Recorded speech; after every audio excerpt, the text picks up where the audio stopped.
کہہ کے کہ بنو قریظہ کا قتل عام کر دیا گیا، اس چیز کو آپ جسٹیفائی نہیں کر سکتے جب تک آپ اس پوری ڈیٹیل میں نہ جائیں. سر اگر آپ مجھے اجازت دیں تو اگر یہ قتل عام چنگیز خان کرتا تو مجھے سمجھ بھی آتا،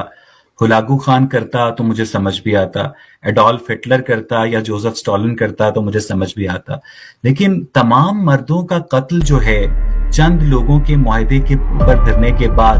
کم از کم رحمت للعالمین کا جو پھر لقب ہے نا سر، پھر اس کے اوپر ذرا آپ نظر ثانی کر لیں. اگر آج پاکستان، میری بات میں نے آپ کو بالکل نہیں ٹوکا نا سر، تو مجھے اپنے 2 منٹ پورے کرنے دیں کہ اگر آج پاکستان کا army chief general Asim Munir امریکہ کے ساتھ ایک معاہدہ کرتا ہے جو بائیڈن کے ساتھ، ٹھیک ہے، اور اس کے بعد پاکستان آرمی جو ہے اس معاہدے سے پھر جاتی ہے، تو کیا امریکہ کو چاہیے کہ وہ پاکستان کے تمام مردوں کو قتل کر دے سر؟ کم از کم یہ بات ہضم ہونے کے قابل نہیں ہے کہ اگر ان کی جانب سے کسی مبینہ معاہدے سے انحراف کیا بھی گیا تھا تو اس قبیلے کے تمام مردوں کو قتل کر دیا گیا اور اس کے بعد ان کی عورتوں کو زبردستی لونڈی بنا لیا گیا، اور صفیہ جس کا شوہر حارث جو ہے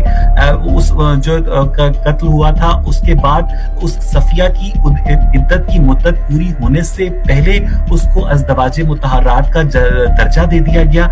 کم از کم سر میں تو کم از کم ایسے مذہب کے اوپر ایمان لانے سے 100 دفعہ ہچکچاؤں گا. تو اگر آپ کا دل، آپ کا ضمیر مطمئن ہوتا ہے اس میسیکر کے اوپر تو سر یہ آپ کے اوپر ہے. لیکن سر آپ نے اپنی گفتگو میں یہ کہا کہ جناب وہ یہ جو خندق کھودی گئی تھی، سر صحرا کے اندر نا خندق کھودنا کافی مشکل کام ہوتا ہے، اور میں نے اسلامک ہسٹری جتنی پڑھی ہے اس میں مجھے اس خندق کی گہرائی نہیں پتہ چلی اور نہ ہی مجھے اس خندق کی لمبائی پتہ چلی، ٹھیک ہے، اور اس کے اوپر گھوڑے سے عبور کرنا اس کو کتنا مشکل تھا دفاع کے لیے. اور اگر آپ کو جنت سے ہانڈی آ رہی ہے اور آپ خندقیں کھود رہے ہیں اور آپ آسمانوں کے سفر پر گھوڑے پر جا رہے ہیں تو یہ باتیں نا، اور غیبی امداد کا بھی آپ نے ذکر کیا، اور وہ غیبی امداد غزوہ احد کے موقع پر نہیں پہنچ سکی تھی، جس کے موقع پر آپ کے 2 دندان مبارک شہید بھی ہو گئے تھے. تو سر یہ جو بنو قریظہ والی مثال دے کر میں نے واضح کیا رحمت للعالمین کا ایشو. لیکن اگر ہم واپس آئیں اپنے بنیادی ایگزسٹنس آف گاڈ کے مقدمے کے اوپر کہ ایگزسٹنس آف گاڈ، کیا یہ ممکن ہے کہ وہ اس طرح کا خدا ہو جو کہ اس طرح سے اپنے بندے کی دوسرے بندوں کے خلاف قتل عام میں حمایت